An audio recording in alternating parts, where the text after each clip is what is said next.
Georgia Gridiron Podcast. This is week 11 of our warm-up pregame show. I'm your host, Mason Taylor, and as always, I'm joined by my co-host, my father, my producer, Mark Taylor. Coming down to the final stretch, Mason, week 11.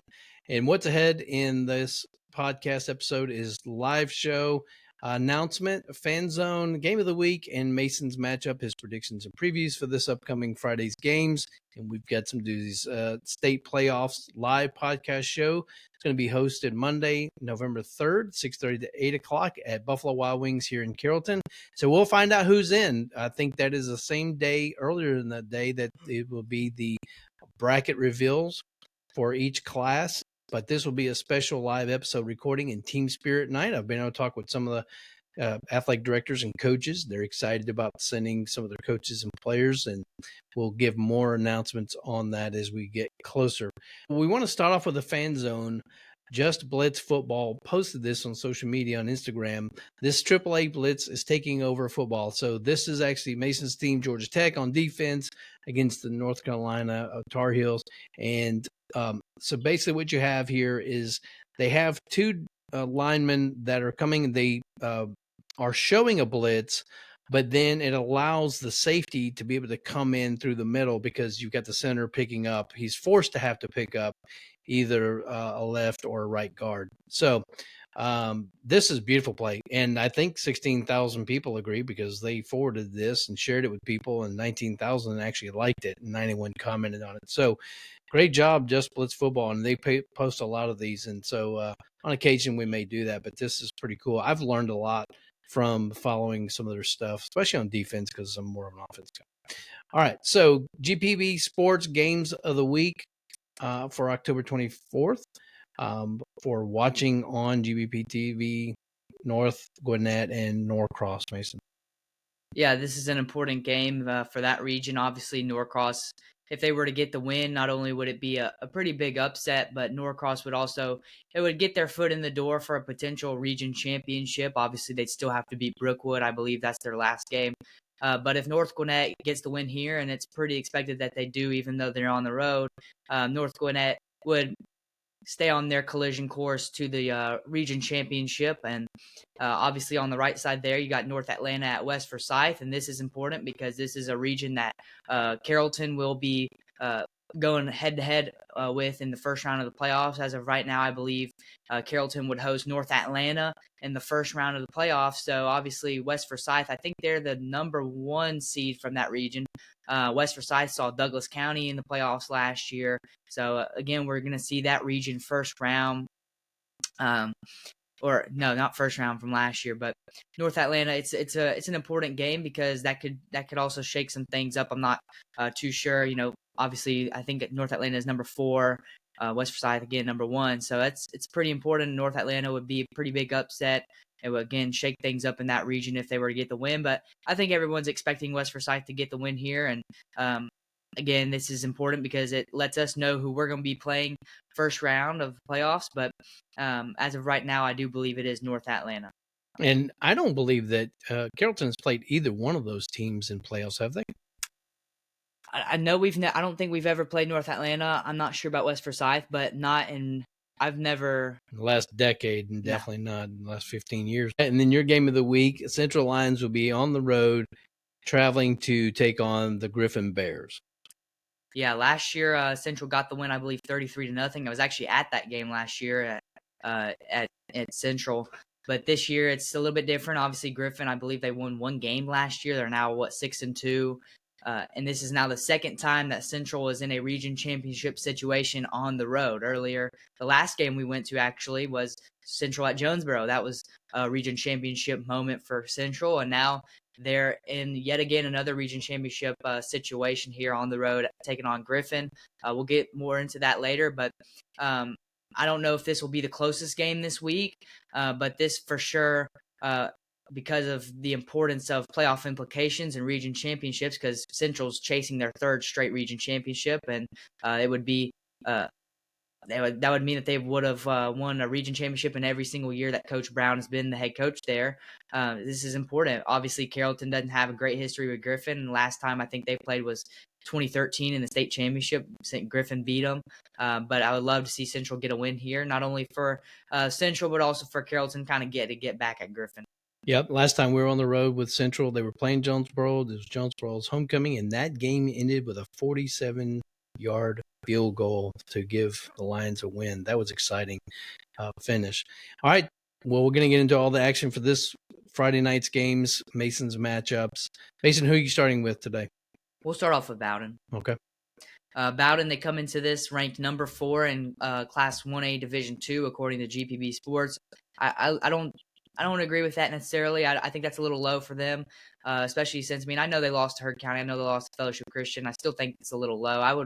I'd still have them in that top 3 conversation, but that's a whole another conversation for another day.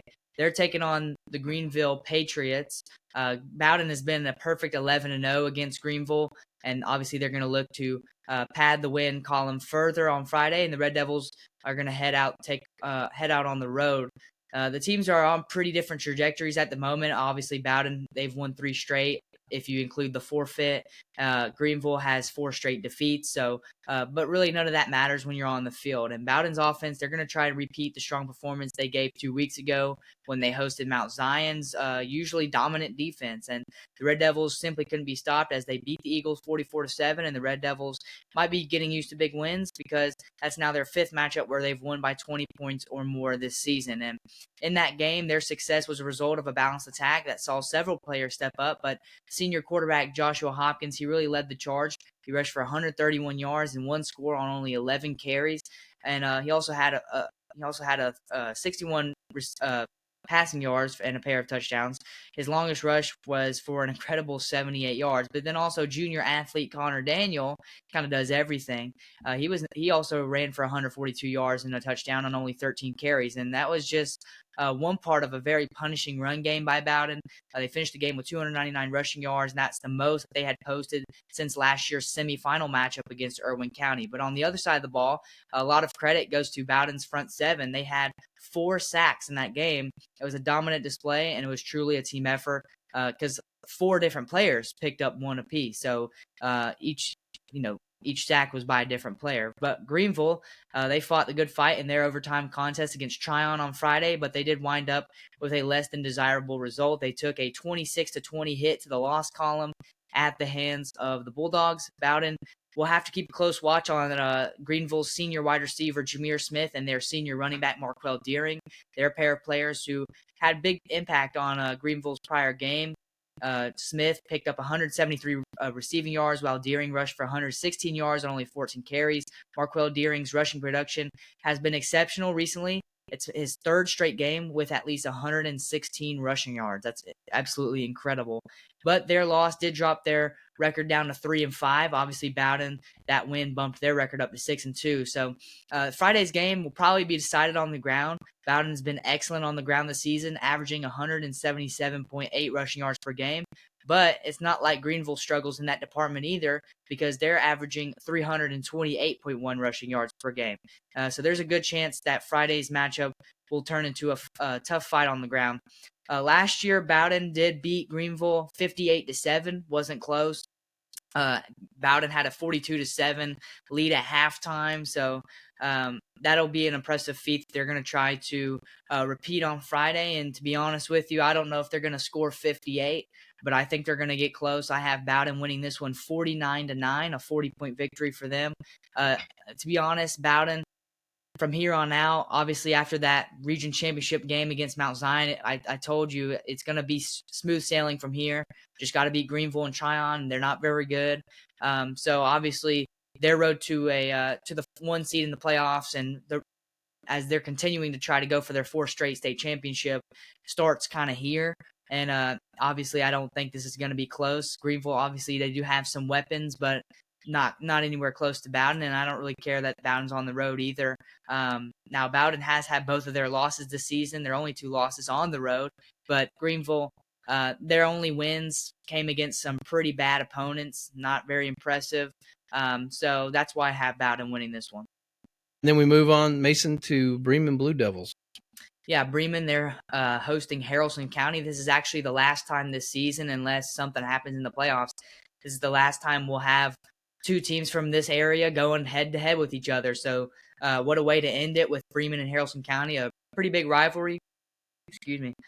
Bremen's 4-4 on the year, Haralson County 6-3, and obviously both of these teams lost their last game, so both of them are going to be pretty motivated to try to get a win in this game. Bremen heads into the matchup out to prove that what happened against Heard County on Friday when they were outscored every quarter was just a minor bump in the road, and they lost to Heard County 28-8. But while losing is never fun, the Blue Devils, they can't really take it too hard because they are ranked 246th in the state. Heard County is ranked 98. So it's not like anyone really expected anything different. No offense to Bremen or anyone else that thought otherwise. But Haralson County, they were in striking distance against Pepperell, but they couldn't close the gap. They lost 48-42. But while the Rebels didn't get the win, they did have a 14-7 lead in the first quarter, so they did start the game off strong. Haralson County's loss did end a 4-game streak of away wins, and it brought their season record to 6-3. Obviously, Bremen now dropped their record down to 4-4. Last year, in October of last year, when these teams went head-to-head, Bremen smoked Haralson County 42-0. Pretty smooth sailing for Bremen in that game. But obviously, it's going to be a little tougher this year. This is not the same Haralson County team. This isn't the 1-9 team from last year. This is now the 6-3 team. And I dare say welcome to the Randy Crutchfield era at Haralson County. And we'll see how it goes. Also, Haralson County has home field advantage, so Bremen's going to have to hit the road. These two teams, I think this is going to be a pretty close game. Both these teams are pretty close in terms of how good they are, at least I think. I do think that Haralson County is a tad bit better, and because they have the home field advantage, I do think that I'm going to have to give them the win here, 28-21. I think it's going to be a really close game. I wonder how Kent Boyd's going to do. And then for Bremen, I wonder how guys like A.J. Edmerson on that defense are going to do, because those guys are going to play key roles in this game. I've heard Justin Faulkner's also back for Bremen, so that's a big up for them if that is true. But yeah, I have Haralson County getting a 7-point victory here at home. But I wouldn't be surprised if Bremen might pull out a sneaky win on the road. All right, and so I may have missed this, Mason, but what does that mean? Implications for playoffs for Haralson County if they lose? So for Haralson County, they're currently third. They're currently the 3 seed in that region. Bremen's obviously the 4 seed, but obviously 1A Division I, they do the power rankings, so we won't necessarily know for sure. Obviously, if I were doing it, I would say that Haralson County is just slightly ahead of Bremen. So if Haralson County were to lose, they would obviously be below Bremen, and would mean both of these teams are probably going to have to hit the road first round anyway, regardless of this outcome, if they do make the playoffs. Instead of hosting at home here. Yeah. But Haralson County, as of right now, does have an advantage over Bremen, and I feel like for power rankings, you would have to put Haralson County over Bremen in this instance. But obviously this game, it is going to matter on how they seed them, but not too sure how much it's going to matter depending on if they're going to be on the road or not. And do you have them over Bremen in the power rankings based on strength of schedule, performance, mixture of a couple things? I would say mainly performance. 20-3 against Heard County is better than 28-8. Obviously, Bremen also got spanked by Bowden. Now, they did barely lose to, they didn't have a really bad loss to Raven County, but Haralson County's not necessarily had the strongest schedule either, but I definitely liked what I've seen from Haralson County a lot this season, whereas Bremen, it seems like they've beaten up on the bad teams, and then when they play a somewhat decent team or a pretty good elite team, they get squashed. Well, I'm sure they hope that the committee will agree with you. And then Carrollton is on a bye week to get ready to take on Douglas County Tigers, and their last game of the season. Again, that will be a shootout. And so we go on to Central. Central currently ranked 4th in 4A according to GPB Sports. Obviously, I don't know if I'd have them that high. They don't have Ware County over them. That's a little questionable from my stance. Obviously, I think GPB does like to favor teams with better records more than not at the same time. So it's not necessarily taking into account strength of schedule, but they are ranked 4th in 4A. But I don't even know if I'd have them in top 5. Definitely top 10 though. Lanston Simmons, he's coming off of a really good game against Harris County. He had 6 receptions for 106 yards, 2 touchdowns. Also had an interception on defense, so he was all over the place. So I just kind of wanted to start off with that because, you know, he's definitely, he's a former Carrollton Trojan middle school. And then obviously him only being a sophomore, he still has a long ways to go. And what a star he is. And I can't wait to see how his future and what his future holds. But Central going to be hitting the road again in another region championship situation, like I mentioned earlier, taking on Griffin. Central is 8-0 on the season right now, and no doubt want to keep things rolling. They're headed into the contest after beating Harris County. They outscored them in every quarter. Given that consistent dominance, though, it should come no surprise that they blew out Harris County by a score of 49-7.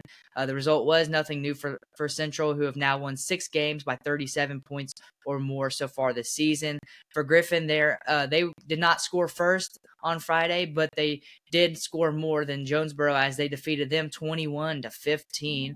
What a victory there for them. Central's 8-0 on the season. Griffin is 6-2. Last year, though, I went to that game last year. Central got the win 33-0 at home. Again, Griffin's not the same team. They only won 1 game last year.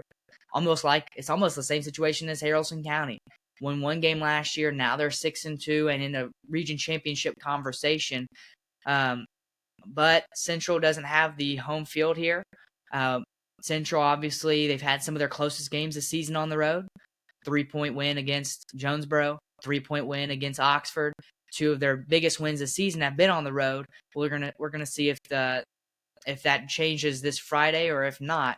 I think Central wins this one pretty comfortably. I don't think that it's going to be a blowout necessarily for either of these teams. I don't necessarily think it's going to be a 3-point victory either. I do think that Griffin's a good team, but I think that Central is a top 10 team and just outside the top 5. So that's why I have Central winning this one 38-21.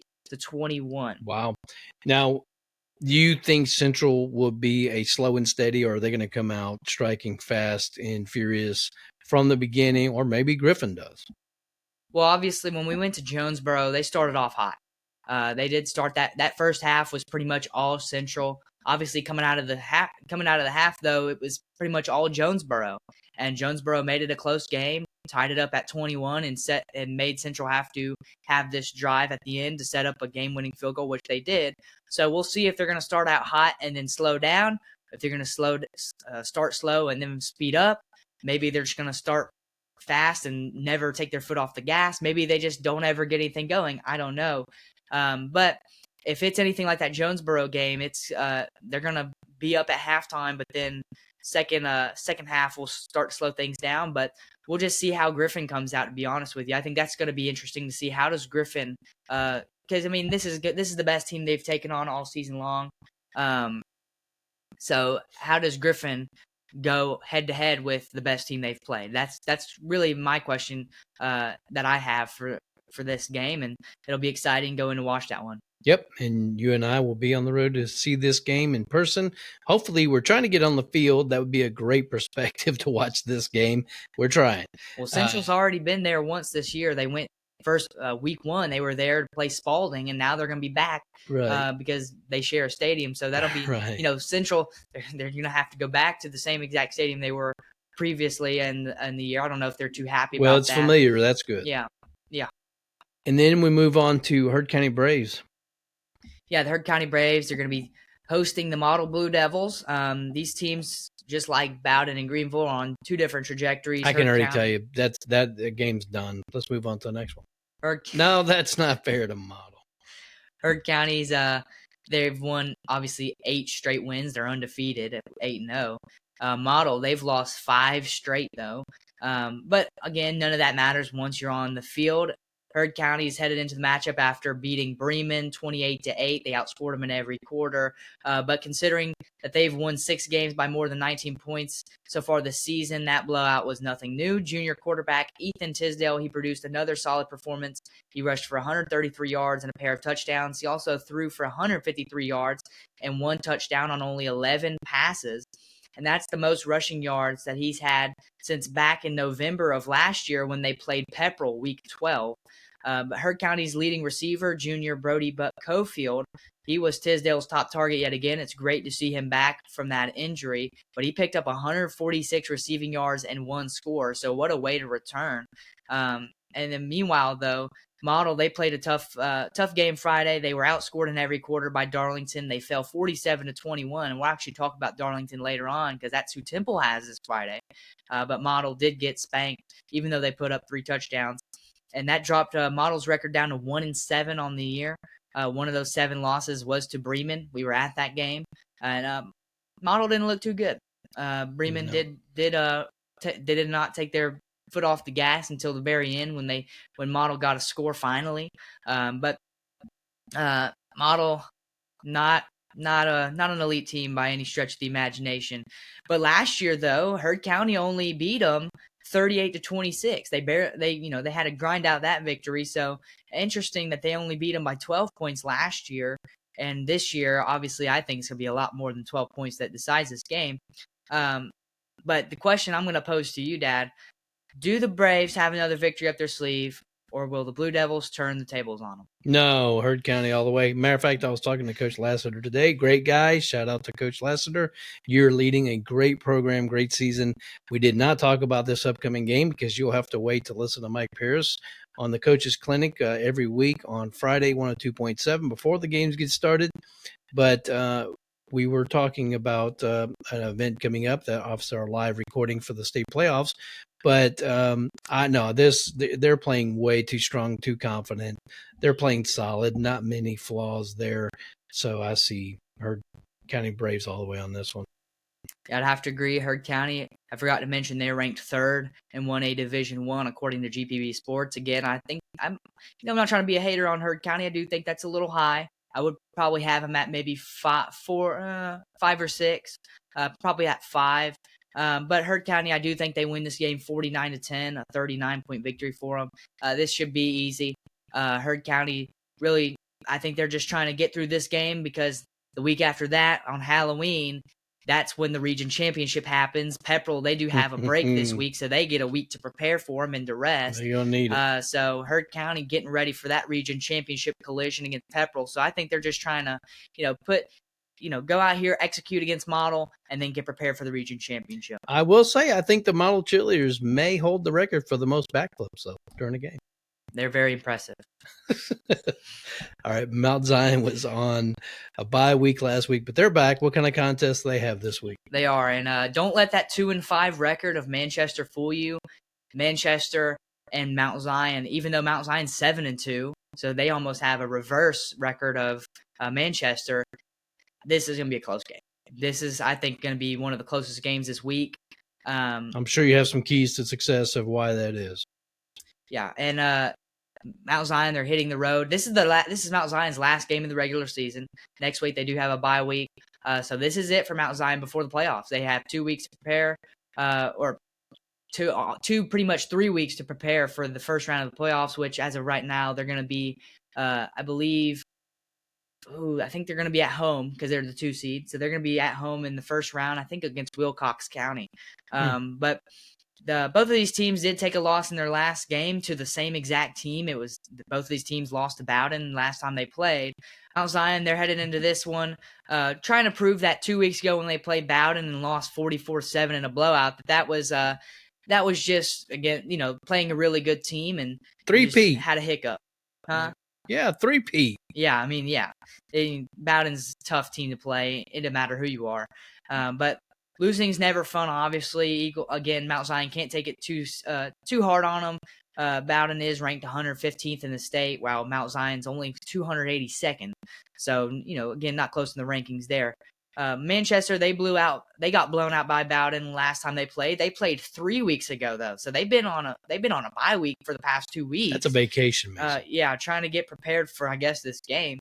But Manchester, they don't play 10 games. They only play like 9 or 8 games.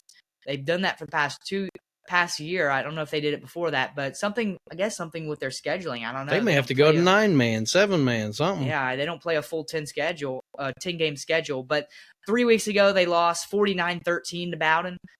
So obviously they gave up more points, but they did score more than they scored one more touchdown than Mount Zion scored.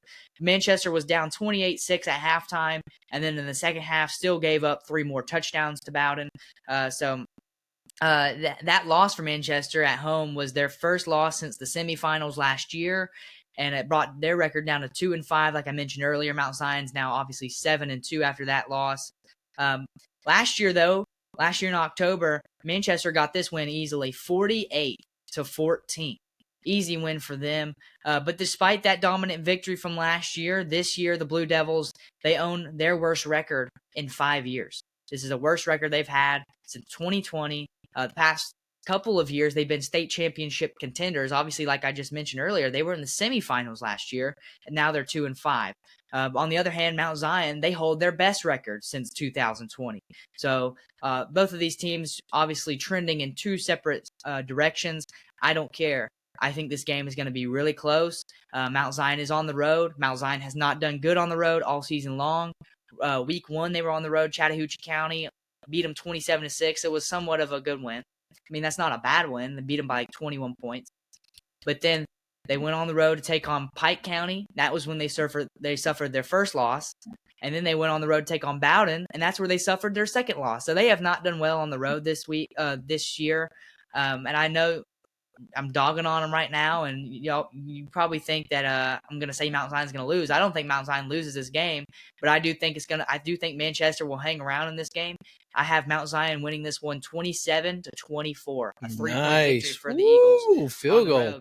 And this is important. Mount Zion, currently the 2 seed. If a loss here might make them have to hit the road for the first round, and obviously this is it. I mean, this is the last game you have until the playoffs. This is an important game for Mount Zion. For Manchester, they got nothing to lose. They're 2-5. They're currently the 5 seed. So it doesn't matter how they do in this game. Manchester's just trying to go and play. I think they play Tryon. I think they played Tryon last game, but Manchester, they're not even in the playoff picture right now. So they don't have nothing to lose. They just trying to win whatever they can get and potentially try and maybe hope to get a playoff opportunity. But as of right now, they have nothing to lose. Mount Zion, they're kind of backed up against the wall here. They're going to try and push Manchester off of them, but I think they can get it done. I do think they squeak out a win here, but I do think it'll be close. Manchester just trying to save face at this time. Hey, that 2-5 record sounds like LSU after the explosive 2019 championship natty win, and then next season that's kind of how they went. Well, Temple was also coming back from bye week. Who do they take on? They're taking on Darlington. We mentioned them earlier. Darlington's coming off a week where they spanked Model, but Temple, they're going to venture away. They're going to hit the road, go up to Rome to take on Darlington. And Temple's offense, they haven't had much luck over the past 3 games. You could even say 4 because they've lost 4, but I would say the last 3 games at least. But on Friday, this contest could give them a chance to turn things around. They are headed into this game out to prove that what happened 2 weeks ago against Haralson County was a fluke. They were outscored in every quarter in that game against Haralson County. They lost 26-6 in their last game. But for Darlington, winning is nice, and doing so behind a season-high score is even better, because when they blew out Model 47-21, that was their biggest win since October 18th of 2024, which was last year when they beat Model 31-0. So 2 years of beating Model, spanking them, and again, their biggest win since last year when they played Model. That ended a 4-game drought on the road for Darlington. Puts them at 3-5 on the year. For Temple, their loss, their 4th straight loss, puts them at 4-4 on the year. Temple's still looking for their first region win of the season. Darlington's looking for their second. They only have 1. Last year, though, Temple spanked Darlington 51-7. Wasn't even close. Temple was up 44-7 at halftime. So obviously, they're going to try and recreate that and repeat that on Friday. Can they? Is the question. Again, Temple trying to just get a region win, trying to end a 4-game losing I just streak. didn't see their season at this point going this way. I mean, they started off so well. I mean, look, JoJo Jones was my guy. I mean, I was giving him all kinds of praise, but I don't know that it's all on him. That's not fair. But no, it's not. I didn't see it going. They're struggling to try to get the first regional win, and we're in week 11. Yeah, it's not all on JoJo Jones. I mean, he does play a big part on that offense, but obviously, running back is nothing without his offensive line. So I don't know. I should have named you Sergio. That is a cool name. Sergio, yeah, it is an interesting name. But they're trying to get their first region win of the season. They're trying to get their first win since September 5th. It was early September when they beat South Atlanta. That's the last time they've won a game. So they're trying to, it's been it's been almost 2 months and they've even won a game. I mean, do they remember how to get to the stadium? Have they been practicing? They're just sniffing and begging for a win. I mean, they're just trying to get something. Well, I hope so. I would hope that they're hungry. And if I'm Coach Nix, I'm definitely expecting them to come out. They're the Tigers, Mason. Yeah. They better be hungry. Well, when you're coming off of now, if you want to go be the little pink elephants over in Gainesville, yeah. The pink elephants. Wow. I guess we can say that since we beat them. But I mean, they went 9-3 last year, had their best season in school history, and now they're 4-4, clawing for a region win. I don't get it. But clawing, that's pretty good. Yeah, no pun intended. But they're taking on Darlington. Darlington, obviously, not in much better of a situation. They're only 3-5, so they have a worse record. But they do actually have a win from last week, a recent win. And I think Temple's the better team here. I do think that Temple's the better team, but Temple's on the road. They've lost 4 straight. I haven't liked anything I've seen from them in a while. And that's why I have to pick Darlington to win this game. I think Darlington wins this one 30-27, a 3-point victory for Prove Darlington. him wrong, Temple Tigers. Yeah. But Darlington, I only have them by 3, but Darlington's at home. They actually have a recent win. And Temple, I mean, unless they come out and prove me wrong, I want them to come out there and blow Darlington out of the water and just show us something we haven't seen since before region play. But I don't see it happening. I think that I think that these teams are very close, and they're like Haralson County and Bremen. I mean, these teams are really close in how good they are. They're almost right on each other's level, and I do think that Temple's slightly better than Darlington. But I can't say that I think that Temple's going to win this game, so I have to pick Darlington. Well, Mason, we're doing our special state playoffs live recording at Buffalo Wild Wings again on November 3rd. We're asking the question, who's in? They're in the hot seat. They're in the hot They're definitely seat. In a spot right now where it's not looking like they're going to – I would think Darlington could make it before. But we believe. Well, it's hard to make the playoffs even in a power ranking system. It's hard to make the playoffs when you can't win a region game. So – well, that brings us to closing out with Rica Wildcats coming back from a loss last Friday. Speaking of a team that's trying to make the playoffs. Come on. They're headed out. They're going up to Kennesaw to take on the Kennesaw Mountain Mustangs. I like that mascot, the Mustangs. The green team. Yeah. And but neither of these teams posted very many. They didn't post really any points in their last game. So this one might be decided by the defenses. Villarica's offense, they're definitely in the hot seat right now, considering that 2 weeks ago against New Manchester, they got blown out 36-0. And that's now their second straight loss. They've lost to now Rome and New Manchester. And I got to give Villarica a break. Rome is very good. New Manchester's, that's the top 2 teams from the region. Speaking of Rome and New Manchester, they're going head-to-head this week for the region championship, so each team in that region is definitely going to be keeping an eye on that game. But I know I will. But Villarica, got to give them a break. They have lost 2 straight. They were the best 2 teams in their region. But 36-0, they scored points on Rome. They didn't even score 1 point on New Manchester, so their offense What is the most points they have scored? Most points they have scored would probably be in that Are they averaging over 24, over 30? It would probably have to be in that Troop County game, week 1. I'd probably, off the top of my head, that seems like that was the one where they put up the most points. They can score. Yeah, they're capable. Matthew Eubanks is from what I've seen, him and Max Garfield have a pretty good connection there. That's a dynamic duo that needs to light up this week, right?